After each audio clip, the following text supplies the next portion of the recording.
Well, good morning, and welcome to the Being Your Own CEO Success Circle. I was just about to say something about what the other times of day, and I thought, no, I better not do that. But we do know that Heidi is in a different time, totally different time zone, so it's not morning for her. So welcome here. We all get together to share information, do a bit of experimentation. We get together because we enjoy each other's company, and we also tend to do a little business with each other as well now and again. So welcome here. My name is Lowell Ann, and I've been helping people get where they want to go in their business for quite some time through coaching and consulting. So let's give the participants today an opportunity to introduce themselves as well. So today I'm just going to begin on my left-hand side, which is probably everybody else's right-hand side. But Heidi, how would you like to introduce yourself?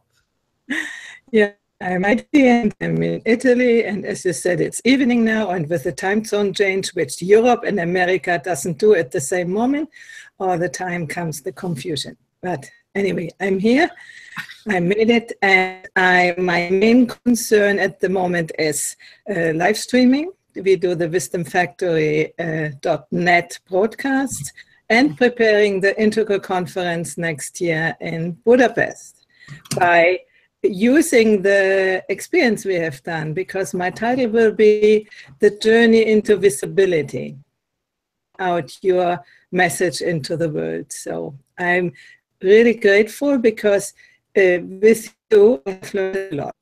Not only with you, but very much with you all. Yeah. Thank you. So Heidi, just a quick question. I watched your last week. I watched one. Are you using YouTube live streaming to do your recording, or what are you using? Because I've noticed the configuration on the screen was a little different. Yeah, I did Webinar Jam, and I noticed that they don't have the speaker view, so I had to click like crazy around to make people seen. And I have decided I will go back to Hangouts and use Webinar Jam only for the notifications and for the, you know, people can subscribe for the things, but I will go back to live events. So a little too much need to mess around, which what we have here, who is speaking is on the recording. That's not there. And I noticed it very late, and, you know, it's... Boy, all these different platforms is it's amazing. But I sure did enjoy that discussion. That was a very enjoyable discussion. Yeah. Women, men, and power. I invite everybody to go there to the wisdomfactory.net and search for that. It was really, really, really good discussion. Yeah. One of our best. One of our best, Mark says in the back. Yeah, I would tend to agree, Mark. So I'm glad you're here, Heidi. Now, so we're getting into the Halloween thing. So there, is Fred. How would you like to introduce yourself? Hello, I'm Fred Jones. I'm located in Victoria, BC, and I work with young people in our future leaders. What I do there is help them, coach them, and get groups of people together, young people, help them with their communication and leadership skills, help boost their self-confidence, and assist them, when they enter adulthood. They need all those skills, especially in today's changing world. All right. And I'm going to Australia. I mentioned that in a few weeks' time. And I'm scheduled to run a program there. I'll have 5 sessions while I'm... Wow. The note, in fact, I just printed it off today. I don't know if you can see this, but it says, hey, Fred Jones is with his silly hat is going to be running some programs when he's in Australia. Yeah, and Fred, you'll be next week in our program in the wisdomfactory.net and talk about what you are doing, and looking really forward to it. Yeah, me too. Thanks, Heidi. Definitely. Well, and Fred, we wanted to kind of explore that on this program. So when are you leaving? I would really like to give you some profile before you leave. I'm leaving on Sunday, the 19th of November. I think maybe we should wait till I get back, which would be January the 25th, 26th, something like that, with more experience in Australia. It'll be, and to me, I'll probably have a lot more to say. Okay. Right on. And I love your hat. Me too. It's my favorite hat. It's on my profile. I keep wondering where you got the hat. So I got. Oh, I think we lost your connection, Fred. Oh, I get it. I got the hat in Victoria at Roberta's Hats, on Government Street. Yeah. Really? Cool. Oh, that's fun. So we will be missing you for a couple of months. So we certainly will miss you. So now, who is this gentleman with the funny hair next? How would you like to introduce yourself, sir? Oh, hi, my name is Jay. My company is Magi Studios. And we help people get started in the world of online marketing through coach, consulting, and training. Loving today. Today's Halloween. That's why I'm decided not to dress today, because normally I'm dressed up every other day of the year. It's the one day a year where I actually don't dress up. I just kind of let loose and be my normal self. Are you going to go out with your kids? Are your kids are at that age, I guess, where they're running around the house making their own costumes and 8 so forth? and 11. Yeah, absolutely. Yeah. So it'll either be myself. We'll all go out, or I'll stay home and dish out the candy. Yeah. I remember those days well. But it was always a lot more fun when the boys were making their own costumes rather than depending on somebody else. So there was lots of creativity and anticipation. It was great. Yeah. So, I actually this year we actually outsourced the creation of costumes to a company called Walmart. Oh, you did, eh? Oh dear. So we patched some stuff together. So so I'm sure they'll have a good time. Oh, they always do. Anyways, I'm happy to be here. Thanks for inviting me. And I'm hailing from Victoria, British Columbia. Currently out in Langford, where it's beautiful, it's sunny outside, a little nippy, but other than that, it's a great day. Yes, it was nippy this morning. So, welcome here, Jay. Thank you. And Roland. Hi, good morning, everybody. Roland from MinMax Media, where we bring you the minimum you need for the maximum impact. And I sponsor the DIYLivestreamingShow.com website, where we hold a Saturday morning marketing Smarties. And I just wanted to mention a couple of things. Jay, you were talking last week about Lightstream, and you're the one that mentioned that in your show. And I went there and checked it out, and it is very promisingly a good replacement possibility for Hangouts on Air. It needs some work, but it's really, really cool. So what makes it better, do you think? Or what's the just personally, I think it's the framework. It's a really light framework because it runs right off your browser. It doesn't lag. You know, like in some cases with Google Hangouts, when you open up a new browser tab or a new window or do something else other than focus your time and energy on Hangouts, it tends to lag. So, and I have yet to see that within Lightstream. Ah, right on. It's not a real fluent platform yet, but if they do the things that the guy promised me that they're developing, it's going to be very, very good. So, right on. See how it goes. Okay. So this morning we were going to talk about Gmail, and I wanted to begin with a few questions for everyone in the group here. So the first question, how much time do you spend in your inbox or with your email? And also an additional question, what is your inbox goal?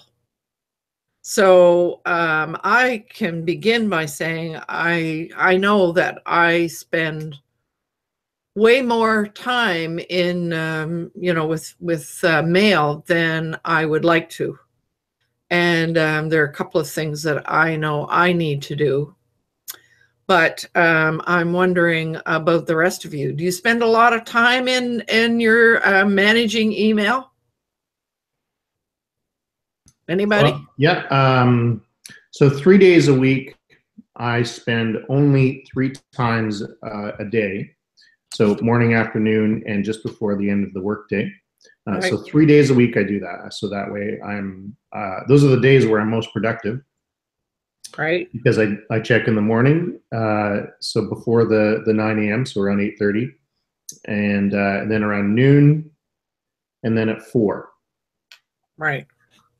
That's Monday, Wednesday, Friday. So Tuesdays and Thursdays, I have it running in the background so that I can receive notifications. So I find that works out really well for me in terms of productivity, because I know, if you don't set yourself a schedule, you'll just have it open to notifications, which then leads to, distractions. I mean, I'm pretty sure that we were to time ourselves in terms of the frequency of time we're inside our Gmail or any email for that matter, it would probably be around the same time as the kids with social media, so. Yeah, I think you're right about that. This was a lot of time. Yeah.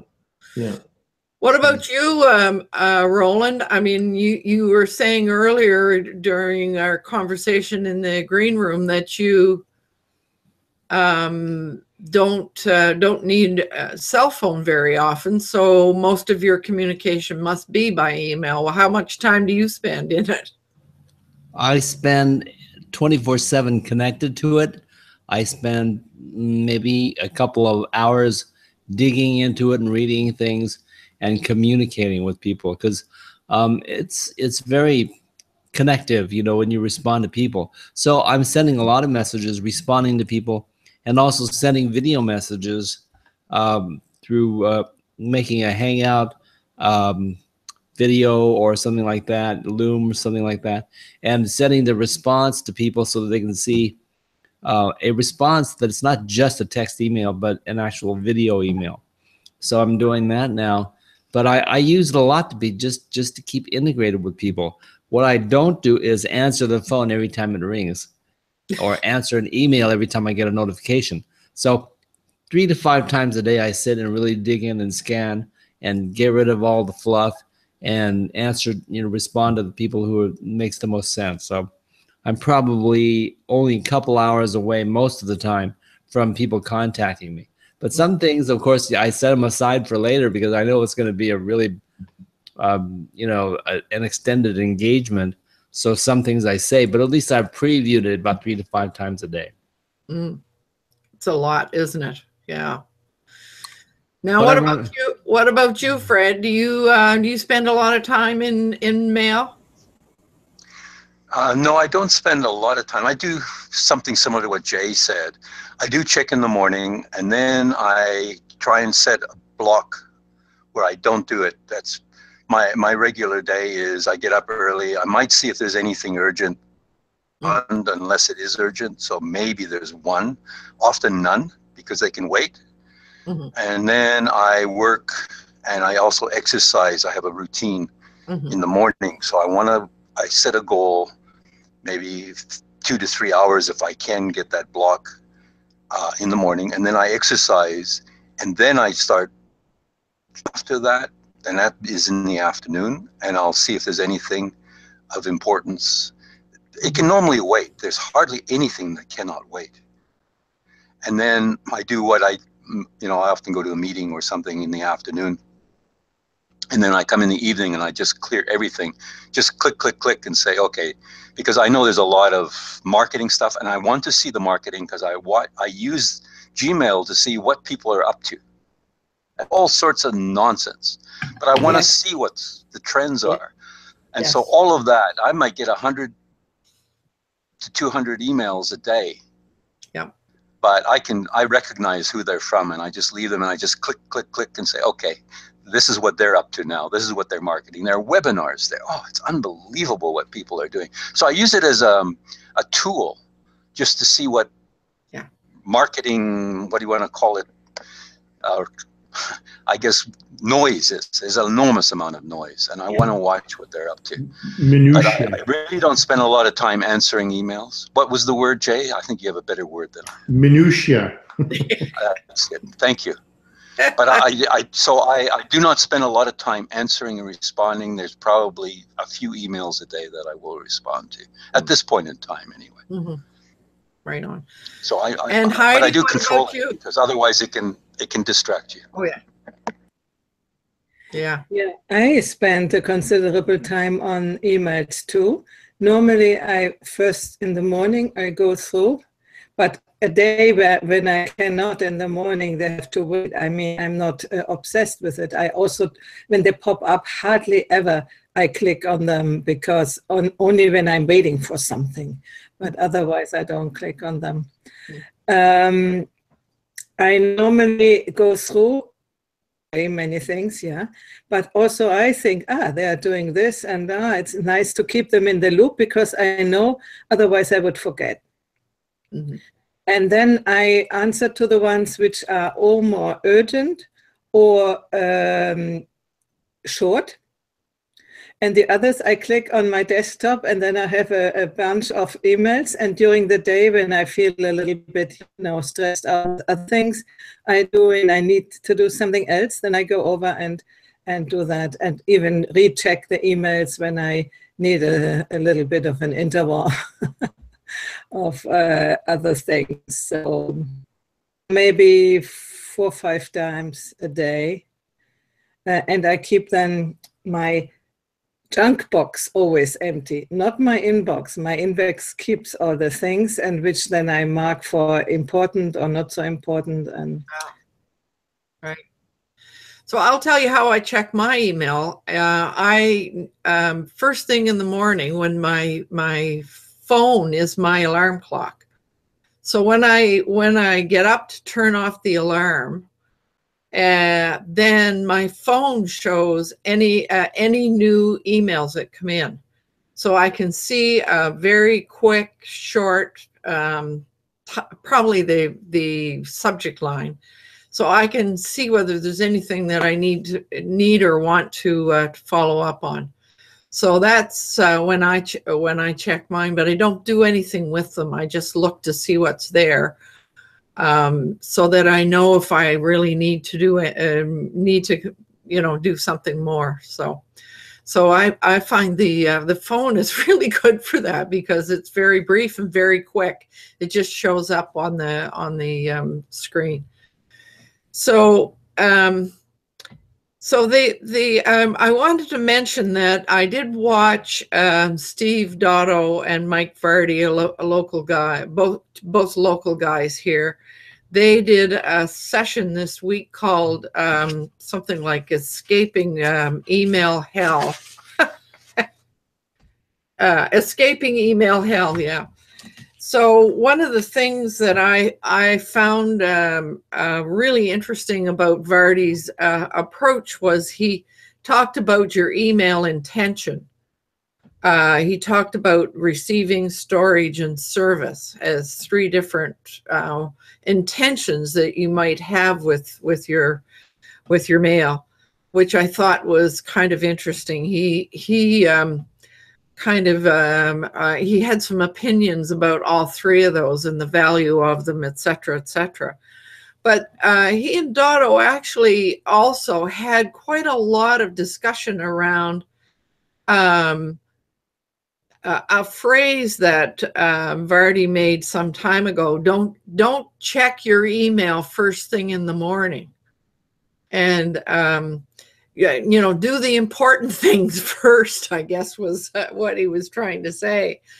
But I think that he changed his mind a little bit about that, because there are a lot of people, especially if they work in government or in the corporate world, that they're expected to check their emails first thing in the morning, et cetera, et cetera. So I think it depends on what your business is and how you structure your time. Yeah, exactly. It depends on the niche. Yeah. It's that's really really good. I must say that for me, I have all those notifications turned off.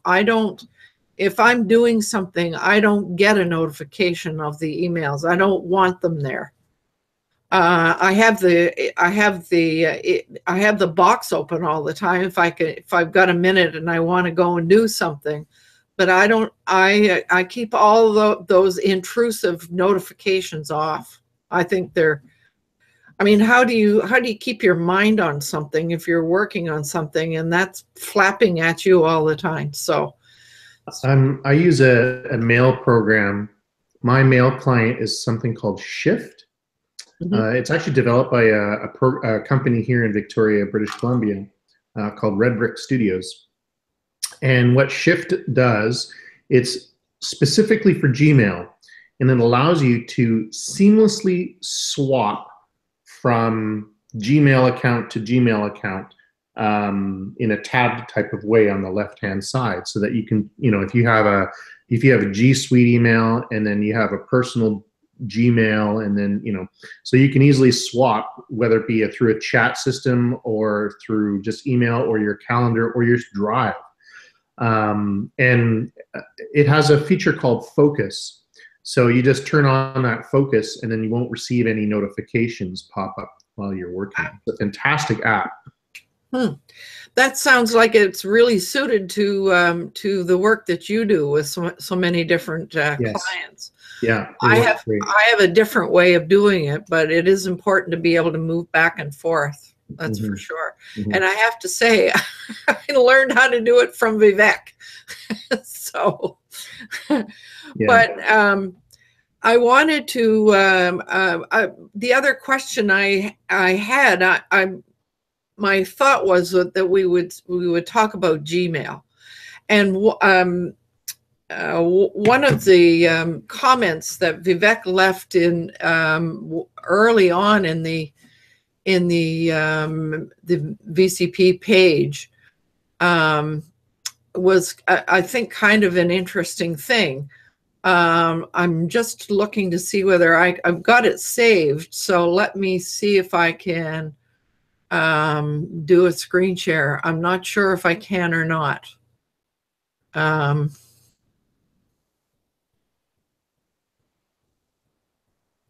Here.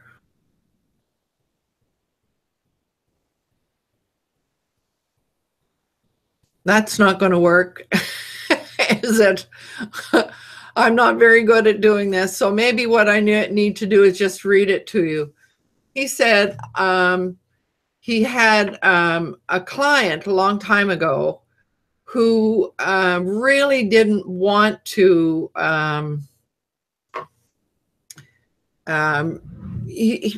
she was used to using her Outlook, and she really didn't want to change from the Outlook process.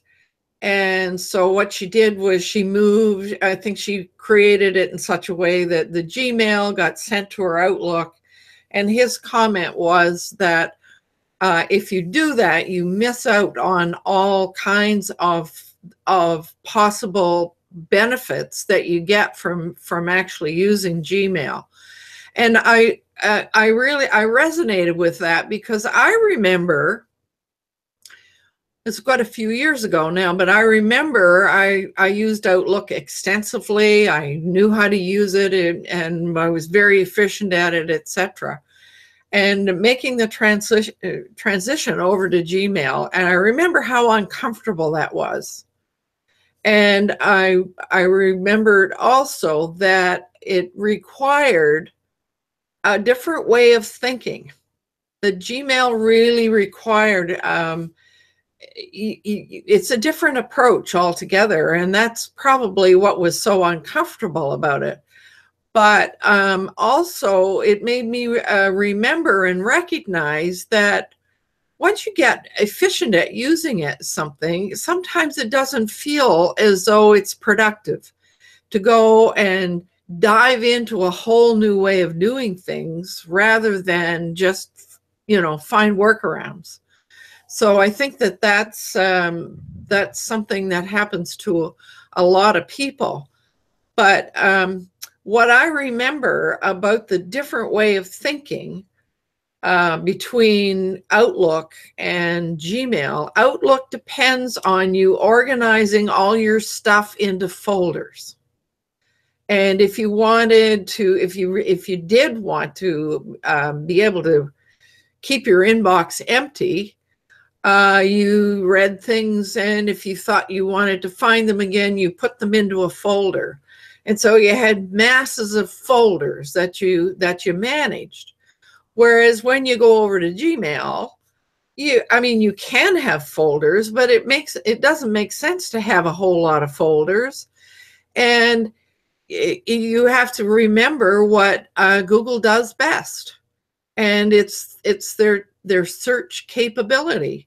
So when you're managing within a Gmail, you read it, you make a decision. Do I delete this, or if I think I'll need it again in the future, I archive it. And so many people will say, oh, I couldn't do that because I'll never find it again, which I remember feeling that way and thinking that way. But I also discovered that it's not true. So if you learn how to use the search function within Gmail, there's no need to save things in folders all over the place. Anybody else have any comments about the difference between using folders and search? I think you made a really good point that the search feature for Gmail is really good. And people are always talking to me about, gee, I don't know what I did with that email. Would you send it to me again? Yeah. So I'm going into my search factor. I find the email that I sent to them last month, and then I'm forwarding it to them again, and they're saying, oh, yeah, I guess you did send it to me. And you can revive an email that was pertinent just because you know how to search things. That's why one of the things that I always say to people was, when you start sending me stuff, make sure you focus on the subject line, your identification, and a very succinct message regarding what you're sending me. Mm-hmm. So it makes it even easier to find your data. That's a really good point you raise, Roland, that the effective use of the subject line, really, really important. So I would like to say something.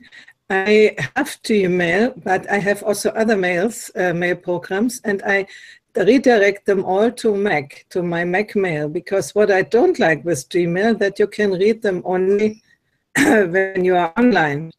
While so I have all my mails on my computer, and as opposed to the search in the computer, the search in the Apple Mail is quite good, so I can find the things too.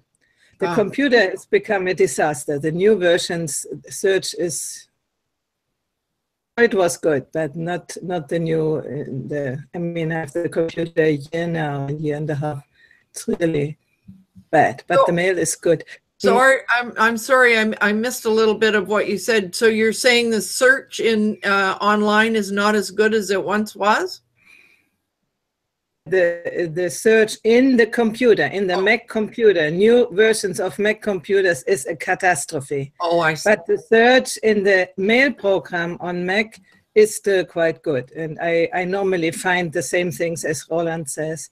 But I haven't convinced myself to go and use directly Gmail, because I have a whole lot of other addresses, and in this way I have them all together there on my computer, instead of going a little bit Gmail, a little bit there and then.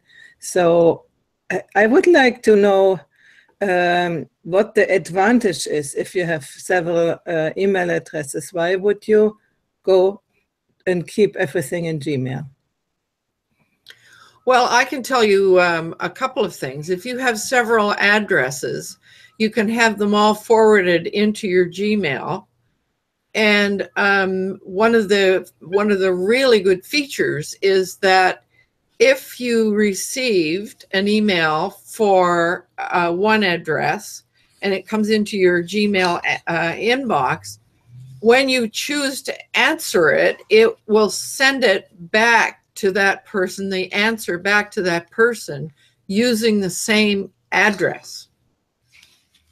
So it requires a setting inside of Gmail settings, but that is like if I get everything comes into one place, but the response can look like it has come from another one. That's exactly how I used to do things before I got G Suite. Was I had a Gmail account, personal Gmail account, but then I brought all of my business email, under my domain names, into that Gmail account, and then I added that extra IMAP or POP3 setting where you can send or reply to the email, or even send an email as those domained emails. Yeah. So it works great. You know, it is good to know. Thank you. Mm-hmm. Yeah, that's a really, really useful thing. And again, I can't say that because I still have to use Outlook in a contract that I have, so I still need to know how to operate Outlook, but I don't find the search function within Outlook nearly as efficient as it is in Gmail. Just a quick question: is Outlook is it an online application now, or is it still a piece of software that downloads the emails? I believe that you can choose whichever you want. If you're using the Microsoft Office suite, it does save to your computer. Whereas I believe that Microsoft now has some kind of an iCloud thing that you can subscribe to. But the company that I'm doing the work for, they have a closed server for that company. So everything stays within that closed server. So there's no way. I have to say that I'm probably the only one that works at that company that they've allowed to have a Chrome browser, and because I've got the Chrome browser, I can go in and find my email from there. But the black sheep of the corporate world, huh? Well, I'm lucky because the techies that do the work for them is also my techie. So they know that I know what I'm doing, so they're not afraid to let me do that. Whereas the rest of the employees there, I mean, it's a safety and security feature that everything is closed down. They have to work right inside that whole thing. So yeah. But anyway, I find working with Outlook. I mean, I know how to use it, but it's not nearly as efficient as using Gmail. So I thought it might be useful for us to really. Does everybody here know how the search function within Gmail works? Heidi, do you know how it works? Do you know where it is? I don't think so. No, I didn't use it a lot. So, well, maybe I could share that screen and show it to you, because it's. I know that when I first started, it was not obvious to me. So. So you see up here, there's a menu bar or a search bar and the little button here. Well, right beside it is a little down arrow. And I used Gmail for a long time before I knew that was there. So when you click on that, it opens up a major search box. So as you can see, you can search with all the different things that are in there. But you can search from or to or subject or words, and has attachments and sizes, and within a specific period of time. So I have not yet discovered that this was not adequate to find whatever I was looking for. You can usually, if it's somebody who, like, you got an email and you can't remember the person's name, well, you know you got it this week. So you can do it that way. So the variety of ways to search are all adequate. So Heidi, were you waving? No, I called Mark because he is using Gmail, and I showed him what you are showing us here now, and he will certainly need to know it. It's here. Yeah. So I mean, that is the that's the search function. It is so efficient that and as I say, I didn't know it was there for a long time. So the whole piece around do I dare archive things or not? And I mean, the whole this whole process is to stop using your inbox as a storage for things so that you can find it. You want to be able to keep your inbox empty as much as possible. So as you can see, as you could have seen, my inbox right now is not empty, because I do my major clearing out once a week, and then I keep things there and pick them off and get rid of them as I have time. And so as time goes on, as the week goes on, it begins to fill up. Roland. Let me ask. Go ahead, Heidi. Why should you keep your inbox empty? What is the benefit of it? Well, that way you don't have to be searching around for where things are.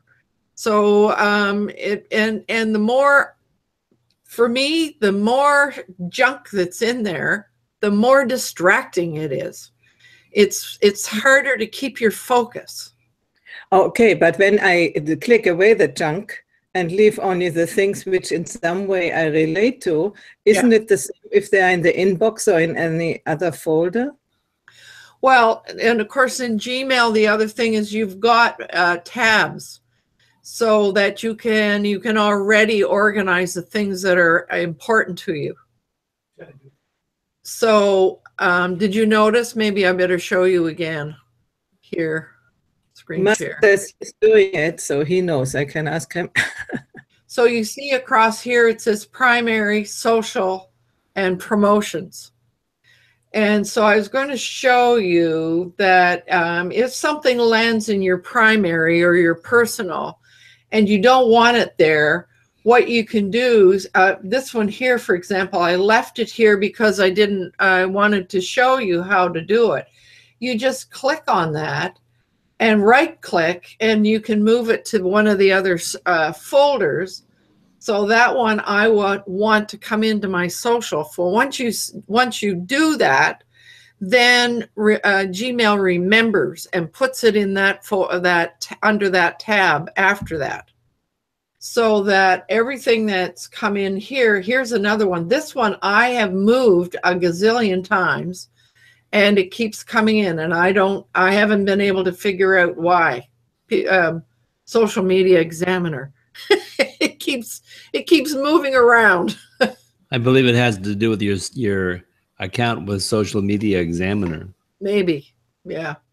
But what I was going to say a little while ago, I was going to ask you, Roland, you clear your email once a week? Yeah. Right down to 0. See, I let it go ahead and build up. I just deal with what's the most recent. But I clear my email every day. Yeah. One of the first things I do is I delete all the fluff.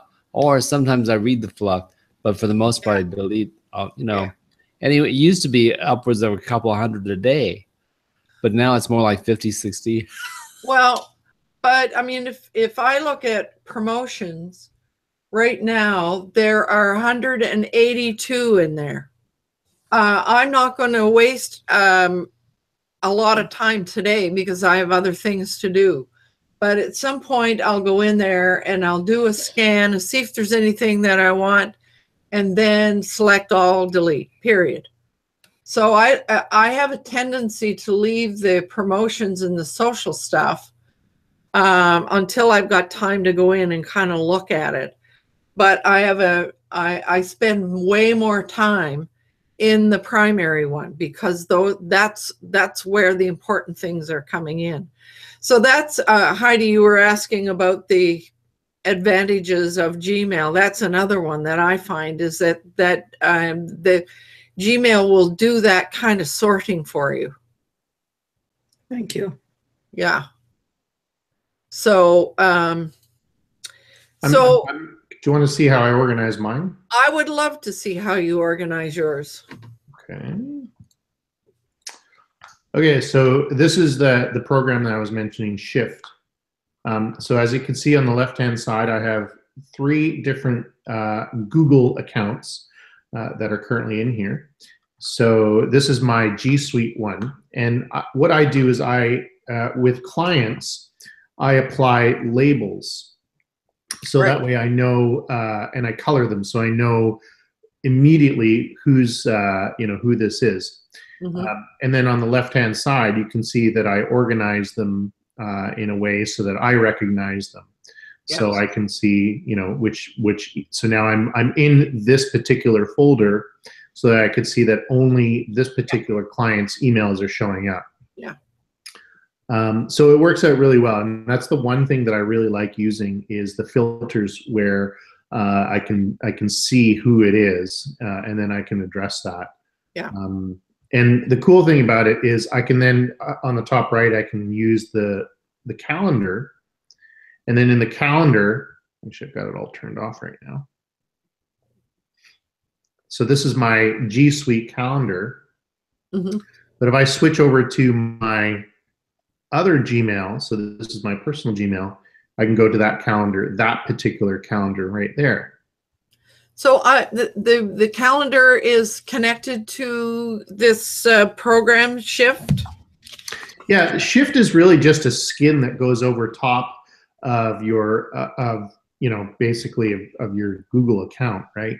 So, and it just creates an easy way to be able to multitask. So I can also chat with the people here. Yes. And then I can easily just go pop and go and chat with the people here. Yeah. So it's just, for me, it works out really well, because then I can,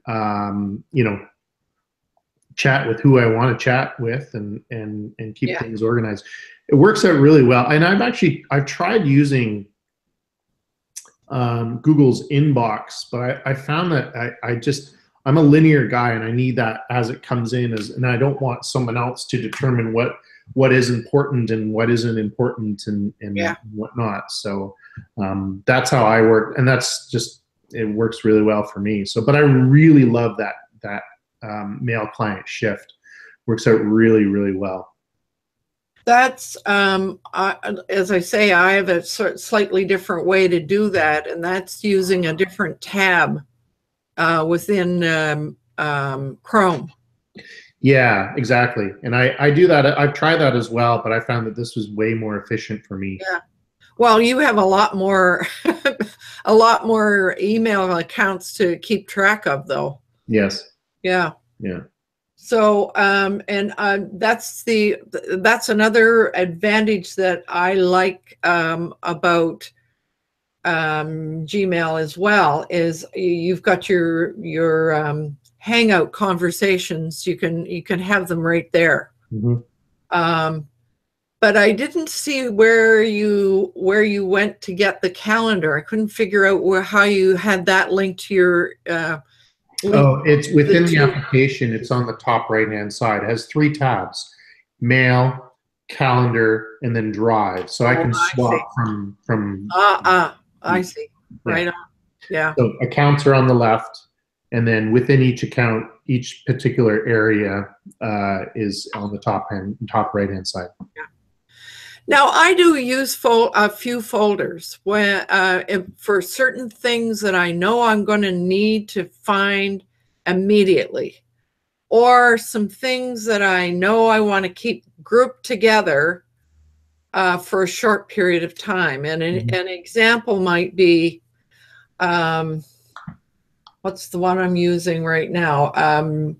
Denise Wakeman, she put out a series of videos in a sort of a drip thing. And I wanted them all in one place so I could quickly and efficiently just go in and look at them. So I created a folder for that. When I'm done with that, I'll just put it all back out into archive. But it is convenient sometimes to have a folder for certain reasons. Mm-hmm.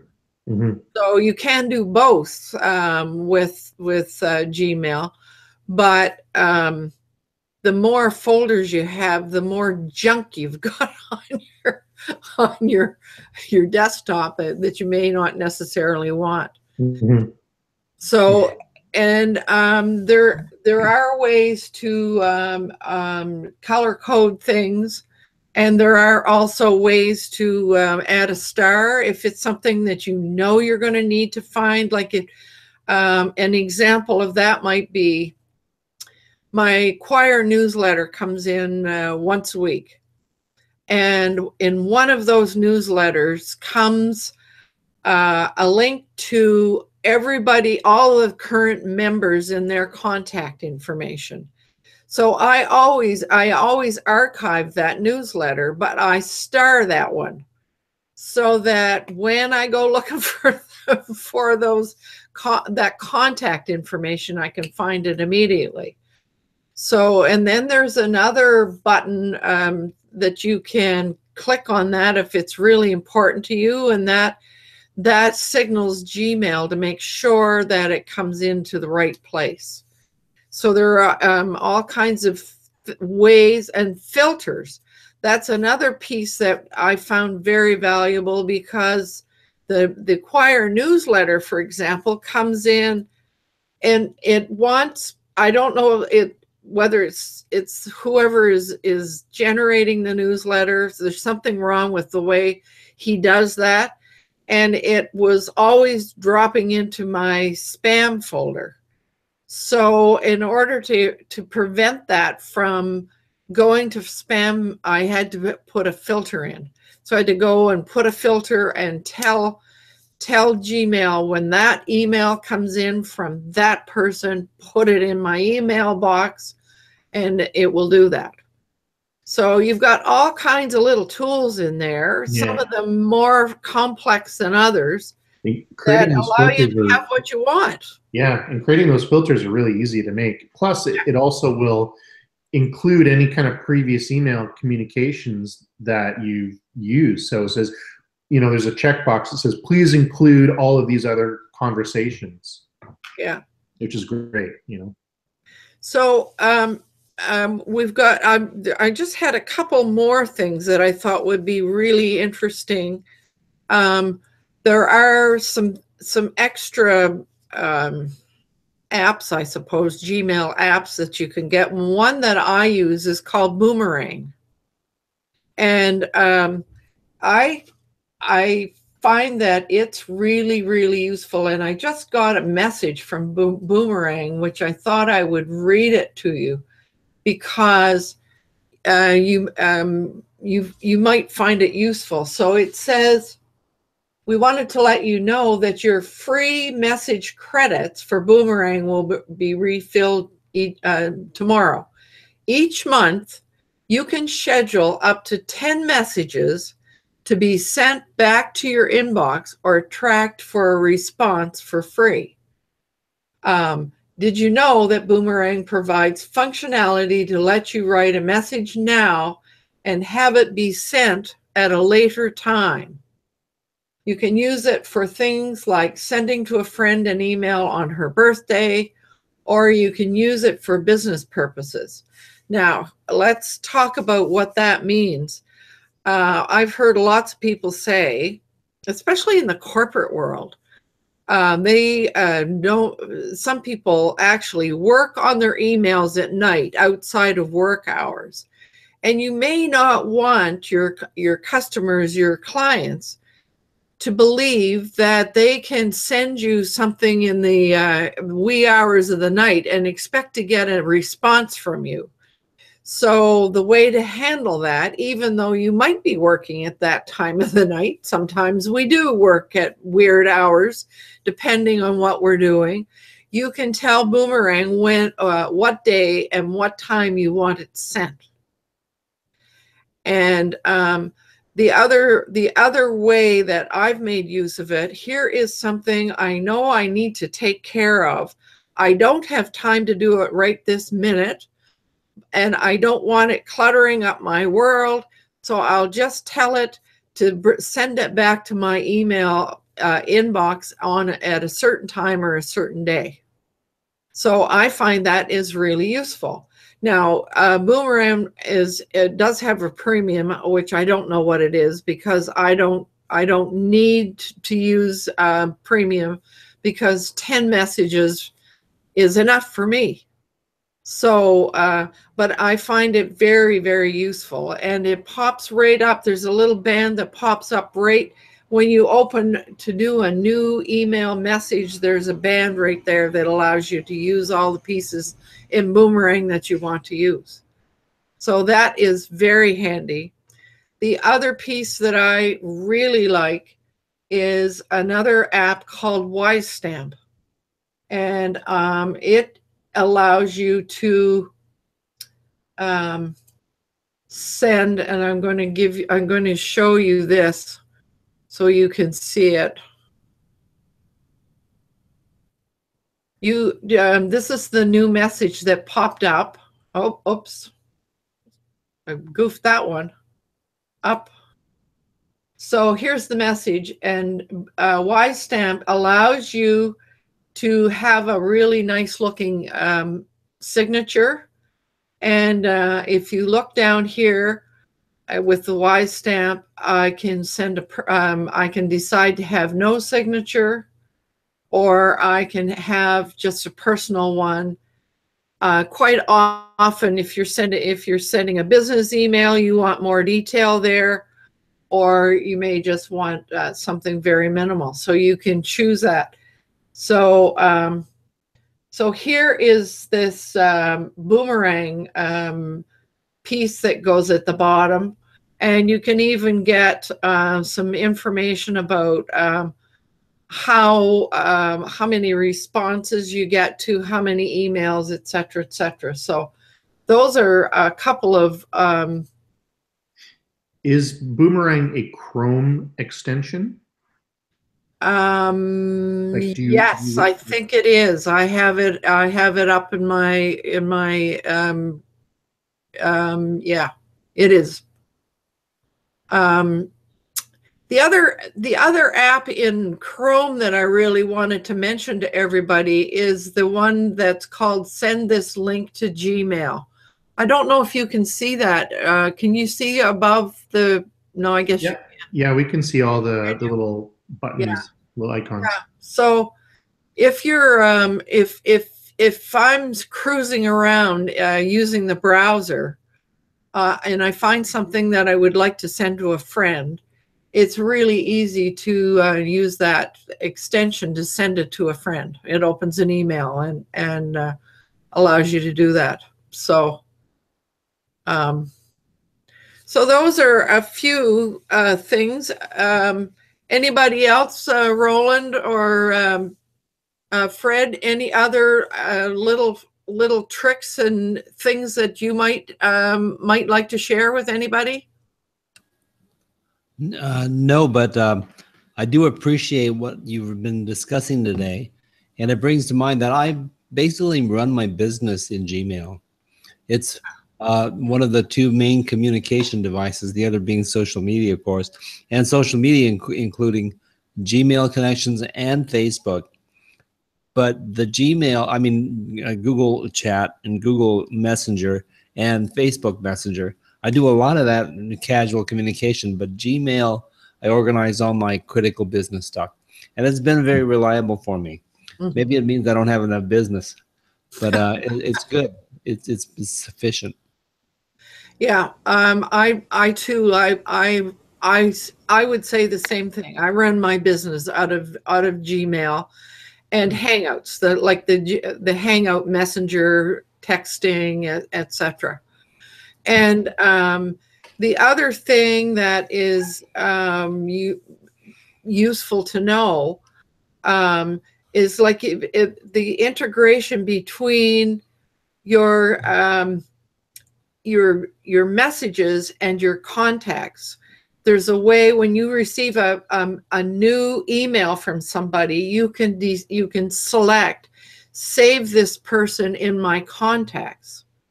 So there's a really, really useful connection there. It just does it for you.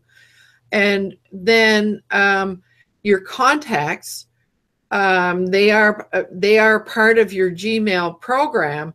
But then when you're using Calendar, if you want to set up a meeting with somebody, you just click in within Calendar, invite somebody, and it pulls the contact out of your contacts and puts it into your calendar and sends them an email about it. So they're all linked together, and it makes it extremely, extremely efficient. Yeah. So I just have a question for you, Laurent. Mm-hmm. How long does it take you to delete? Because I never delete anything. I just leave them all there. I just view them, and I know what I viewed, so I don't have to worry. They don't. Once I click on view and I say nope. But how long does it take you? Because it sounds like you just do a mass. I do. I'll show you. Okay. Because I don't delete anything, because sometimes I find I want to go back years. I mean, sometimes some of my contacts have been years and years, and I go back and I find them because of. But what you do is you say you want to save the contact, so the contacts are in a different place. Do you know where they are? Yes, yeah. I know where contacts. I use contacts extensively. Okay. So let's look at my promotions, because that's the one I usually I just do a little bit of a scan to see what's in there. Okay. So what you do is you click up here on the select. Yep, select all. And delete. Okay. Select, delete. Yep. It's Doesn't take long. it's that fast. Okay, so here's another thing. Let's say you've got a few in there that you want to get rid of, but you don't want to get rid of all of them. You can select one by one, but if you use your shift key, you can just shift and oh, it didn't do it. Oh, I hit the wrong button, that's why. User error. Yeah. It's not working today. It usually does. Usually if you hit one. You have to start over if you make a mistake. So yeah. Uncheck the one that you have there and Check them all. Check Right. one. Check. Now hold your shift. Check there. So if you hold the shift key down, it'll allow you to delete so many. And that's a really handy thing to know too. So yeah, so I mean, I just run through. If I see something there that I want to look at, I use that in the same way as you do, Fred, just to check out and see what people are up to. Check, but in some cases, I think to myself, you know what? It would be really nice to unsubscribe to all those things, but it would take so long to do it. I haven't got time. All right. Well, I want to leave, but I want to thank you because it opened up some ideas of what I'm doing. It was an excellent, once again, excellent subject, excellent topic. So thanks very much. I love watching what you do and what Jay does, because in the future I might say, hey, I remember. I can always come back to these recordings and say, what was that again? So once again, another phenomenal session. Fred, I always say that, Fred, can you do me a favor? Can you actually, when you go to Australia, can you actually let me know if the water really does turn counterclockwise when it goes down the drain? I'd appreciate that. I need firsthand experience here. So okay, very important. I'll check it out for you, Jay. Well, Fred, you can always come into VCP when it's convenient for you and add your questions or comments. So you're most welcome to do that. So I'll watch your recordings anyway, because at least they're recorded. So on your website. Okay, I must go, but thanks a lot as always. We're all just about ready to close anyway, Fred. So let's see if I can find what I'm supposed to be doing here. Oh, here it is. So I just want to remind everyone to remember that it's important to do what you love with passion. So